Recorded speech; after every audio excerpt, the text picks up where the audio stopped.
એમ નામ નથી બાપુ, મફતમાં મળતા, જેના મૂલ ચૂકવવા પડતા મહાપુરુષોએ ભોગવું છે. પરીક્ષા પાસ કરીને તમારી મારી સામે આપ્યું છે. એનો એક દાખલો ફરમાય છે મૂળદાસ બાપુ, અમરેલી લુવારનો દીકરો. હાજનું ટાણું હતું ને વાયુનો કાંઠો અને માળા કરતો હતો. એમાં એક જુવાન દીકરી બાપુ કુવામાં પડવા આવ્યો. બાપુ જોઈ ગયા કે અત્યારે હાંજના ટાઈમે કોઈ આનપા આવે ને એના દીકરી હાલી આવે છે. એટલે બાપુ હામાં હાલ્યા અને કુવામાં ધોબકો મારવાની તૈયારી કરીને ત્યાં બાપુએ બાવડું પકડી લીધું. હા હા બેટા, શું કામ? એ કે બાપુ મને મરવા દો, મારે મરવા સિવાય ઉધાર નથી. પણ કે શું કામ? માણાનો અવતાર મળ્યો, શું કામ મળવું છે? એ કે બાપુ મારા જીવનમાં એક ભૂલ થઈ ગઈ, એટલે મારે મર્યા સિવાય છૂટકો નથી. કે આ મરીને પછી બીજી ભૂલ કરવી છે. એ કે પણ બાપુ તો શું કરું, મને હુજતું નથી. પણ એ કે તું બોલ તો કઈક રસ્તો થાય ને. ત્યારે દીકરી કહે છે કે બાપુ મારા પેટમાં બાળક છે ને, બાળકના બાપનું નામ લઈ શકું એમ નથી. જો લઉં તો મને દુનિયા જીવવા દે, પણ હું લઈ શકું નથી, એટલે મારે મર્યા સિવાય છૂટકો નથી. અને આ ભારતનો સંત બાપુ દ્રવી ગયો ભાઈ. એ કે બેટા તારા પેટમાં બાળક છે, એના બાપનું નામ લે તો તને જીવવા દે. કે બાપુ હા તો જીવવા દે, પણ હું લઈ શકું એમ નથી. અને તેથી આ ભારતનો સંત એમ કહેતો હોય કે બેટા તો અને તારું બાળક જો બચી જતો હોય તો અમરેલીની બજારમાં જઈને કાલ કહી દેજે કે મારા પેટમાં બાળક છે, એનો બાપ મૂળદાસ છે, કહી દેજે જાય. જો આ વાતો તો બાપુ છે ને આપણે 50 વખત સાંભળીને એટલે આપણને મગજમાં નથી બેહતી. આપણું આ કામ છે, આપણું પાપ હોય તો આપણે નો બાપુ આનો ખુલાસો કરીએ કે આ કોકના પાપ માથે લેવા એટલે કેવડી મોટી વાત કહેવાય. એ કે પણ બાપુ તમે આમાં જાણતા નથી ને, અમરેલી તમને માર છે. કે અમરેલી બેટા ભલે મને મારે, પણ તું તારું બાળક જો બચી જતો હોય તો મારું નામ દઈ દેજે. અને હવારે ખબર પડી બાપુ, અને આની આ દુનિયા બાપુ હાથીની અંબાડીએથી ચારે ગધાડે બેહારે કોઈ ભરોસા નથી રામ. હું તો આ તો ઘરનો ડાયરો ભાઈ, કે હું ગમે આ પ્રોગ્રામમાં જાઉં ને એટલે હું અહીંયા કહું કે તમે અમને ક્યાં સુધી બોલાવાના, આ ગઈએ કે ત્યાં સુધી. પછી કીધું કોઈ ફોન એ નથી કરવાનો. હવે દરબાર ક્યાં ગયો કે બીજાને કહો, એ ખબર છે એમ, કોઈ નથી કહેવાનું. અને તેથી બાપુ આખી દુનિયા મૂળદાસ બાપુ કરતા હતા. આ ખબર પડી ને, એ ગધેડો મગાવી, માથે મુંડન કરાવીને, જોડાનો હાર પહેરાવીને અમરેલીમાં બાપુ મૂળદાસનું ફૂલેકું કાઢ્યું. એ ગધેડા ઉપર બેઠો બેઠો અખિલ બ્રહ્માંડના માલિકને મૂળદાસ કહે છે કે વાહ ઠાકર વાહ, તે મારી માથે આજ ભજાડી. પણ કે કાંઈ વાંધો નહીં, ઓલી દીકરીને એનું બાળક તો બચી ગયા ને, આવડા ભલે રાજી થાય. આને સંત કહેવાય. બધાએ બાપુ કંઠી તોડી નાખી. અને આ વાત ઉડતી ઉડતી જામનગર દરબારને પડી. જામનગર સ્ટેટ એને બાપુ આ મૂળદાસ પાસે કંઠી બંધાવેલી, ગુરુ બનાવેલા. અને આ વાત બાપુ એમના કાને પડીને બાપુ એ કંઠી તોડી નાખી. ગાવા બાવાની કંઠીઓ બંધાય. સાંભળેલું હતું બાપુ, નજરે જોયેલું ખોટું પડે. તમે ઓજે મને હું આટલું મને બધા સાંભળે છે ને માને છે ને બાપુ. અમુક સંતો પાસે હું બેહું ને, મને સંતો સાધુ સંતોનો બાપુ સંગ મને થોડો ગમે આમ પહેલેથી. અમુક સંત મને એમ કે દરબાર તમે બોલો છો સારું, ગાઓ છો સારું, પણ એ ખોટું ન લાગે તો કહું કે નાના બાપુ કહો તમારો જન્મ હજી આ દુનિયામાં નથી થયો, તમે વિચાર કરજો. કેવડી મોટી વાત કહેવાય. બાપુ તમે બોલો છો સારું, ગાઓ છો સારું, પણ કહેવાનો મારો મતલબ કે તમે હજી આ દુનિયામાં જન્મ નથી થયો, વેમમાં ન રહેતા. એમ કહેવાનો મતલબ કે અહમ ન કરે, ધ્યાન રાખજો, નકર આ દુનિયા તમને ફેંકી દેશે. સંતોનો શબ્દો છે ને બાપુ, એ તો વિચારતા આવડે ને વિચાર, નગર કઈ નું કઈ બાફે મારા. અને ઈ બાપુ ઠેબી નદીના હામા ગાંઠે બાપુને જાકારો આપ્યો. સામેની નદીના હામા ગાંઠે સાપરું વાળીને રહે છે. પણ બાપુ આ પેટનો ખાડો પૂરવા તો જરૂર પડે. જગતની એક બટકો રોટલો જોવે. એને વિચાર થયો કે આ દુનિયા ના પડે કે ઓલો ગમે એમ તો રાજા છે જામનગર દરબાર, એની પાસે જવું અને એને મારી વાતનો ખુલાસો કરો. અને અમરેલીથી જામનગર ગયા. દરબારગઢમાં જઈને કીધું કે મારે બાપુને મળવું છે. એટલે બા સાહેબે કીધું કે બાપુ તો ઘરે નથી. કે ક્યાંય ગયા? એ કે અમારા ગામનું મોટું મંદિર છે ને, આ મંદિરે બધા મોટા મોટા મહાપુરુષો આવ્યા છે, સંતો આવ્યા છે, અહીંયા કંઠી બંધાવા ગયા.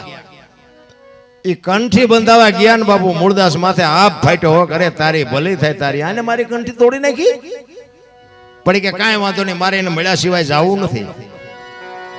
એ દરબારગઢ થી મોટા મંદિરે જાય અને રસ્તામાં એક પ્રસંગ બન્યો, જો મારો નાથ ભેગું કરે, તમારી મારી તાકાત જ નથી કે મેં કર્યું કાંઈ કરી જ નથી શકવાના. એ તો એ ભેળો હોય તે બધું થાય છે. રસ્તામાં પ્રસંગ બન્યો, એક મરેલી બિલાડી પડી હતી. એ મરેલી બિલાડીને જોડીમાં નાખી અને આખો ડાયરો બેઠો તો ત્યાં આવ્યા હો. એટલે ઓલા સંતો પૂછે છે, શું મૂળદાસ આવ્યો? કે બાપુ મારે કાંઈ કામ નહોતું, હું તો અહીંથી નીકળ્યો હતો, પણ મેં એવું સાંભળ્યું હતું કે અહીંયા બધા મોટા મોટા મહાપુરુષો આવ્યા છે.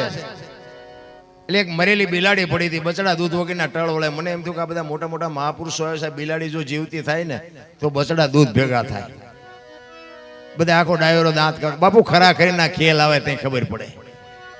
આ એટલું બધું હેલું નથી રામ. આ તો હેરણ ઉપર ચડીને ઘરના ઘા ખાધા છે ને તું, એટલે આ દુનિયા ગાણા ગાય ને એમની પેટીઓને અમારી ત્યાં કે કોથળા નથી આવતા. અમારા બાપ દાદાના તમે ગાવ છો લ્યો 10 મણ દાણા મોકલાવી. ના, એવું નથી કર્યું છે એવું એટલે ગાવું પડે છે.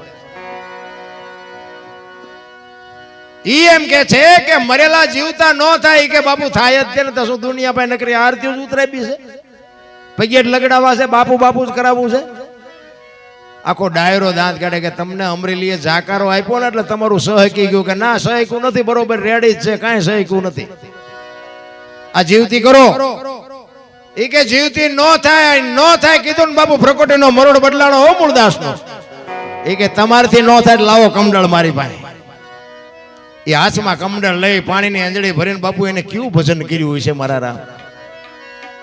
ઈશ્વરને આમ અરજ કરીને કહે છે કે હે દીનબંધુ દયાળુ, હે દયાળુ પરમેશ્વર, મેં તન મન ધન થી તારું ભજન કર્યું હોય, હાથે પાતાળમાં જો ડાઘ ન હોય, મેં કોકના દુઃખ જો મારી માથે લીધા હોય તો આ બિલાડીને બેઠી કરજે. અને જો બિલાડીને બેઠી ન કરીને મારા ખોળિયામાં જીવ રહેવા દઉં તો હું મૂળદાસ નહીં. અને એમ કહીને અંજળી સાટી બિલાડી હાલતી થઈ બાપુ ડાયરેન દિશા જેવી થઈ છે. અને એ જ વખતે બાપુ ચોથા આંસુએ સાધુ રડી પડ્યો. હો બાપુ મૂળદાસ ને કાટ પગથિયા ઉતરી નીકળી ગયો. જામનગર દરબાર એમાં જ બેઠા હતા. અને એ વિચાર કરવા મનાણા કે બિલાડી જીવતી થઈ એટલે એને આ પાપ કર્યું ન હોય, મેં કંઠી તોડીને ભૂલ કરી નાખી. અને બાપુ જાતા હતા ને હળી કાઢીને બાપુ વાય દરબાર ધોડ્યા હોય કે એ બાપુ ઉભા રહ્યો, એ બાપુ ઉભા રહ્યો. મૂળદાસ ઉભા નથી રહેતા. ધોડીને આગળ જઈને લાકડી પડીને પગ ઝાલ્યા હોય કે બાપુ મને માફ કરો, મને આવી ખબર નહોતી, મારી ભૂલ થઈ ગઈ. તેથી મૂળદાસ કહે છે કે અરે દરબાર હું તારી પાસે જ આવ્યો હતો, હું ઠેઠ અમરેલી થી તારી પાસે ધક્કો કર્યો તો. મને એમ થયું કે આ જગત નો સમજે, તું તો 5-25 ગામનો ધણી હતો, તને મારા ઉપર ભરોસો નો આવ્યો. હવે કોક હારો બાવો ગોતીને કંઠી બાંધી લે, સમય વિયો ગયો. એમ તમારો મારો સમય છે, જો થાય તો એક ઘડી હાથી મેં પુનિયાદ કાંઈક કરી લેજો, બાકી આમાં ક્યારે ચિઠ્ઠી ફાટી જાય કોઈ ભરોસો નથી રામ. એટલે દાસી જીવનની બાપુ વેદના છે. દાસી જીવન વાણીમાં કે છે કે ઈશ્વર મારી વેદના કેવી છે એનો બાપુ આમાં દાખલો આપ્યો છે. 18 વર્ષની દીકરી હોય, લગ્ન ન થયા હોય ત્યાં સુધી એને એના પીયુની પીડાની ખબર ન પડે. ભાઈ એક વખત બાપુ એના સાસરે જાય, લગ્ન કરે બાપ અને હાહરે જાય, અને ત્યાંથી બાપના ઘરે જેથી આંટો દેવા આવે અને 8 દી 10 દીનો વાયદો કર્યો હોય અને 10 દી થાય ને 11મો દી ઉગે અને જે પીયુને મળવાની દીકરીને વેદના હોય ને એવી મારા બાપ તને મળવાની વેદના છે. દાસી જીવન કહે છે રામ. શું એને ઉપમા આપી છે રામ? એટલે કહે છે, શું કહે છે?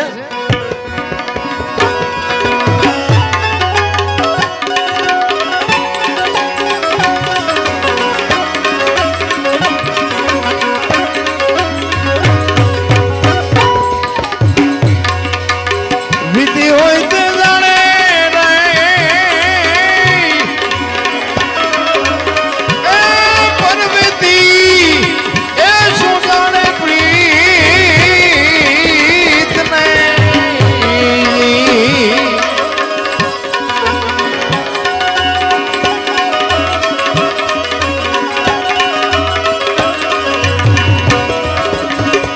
વિધિ હોય તે જાણે રે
આટલી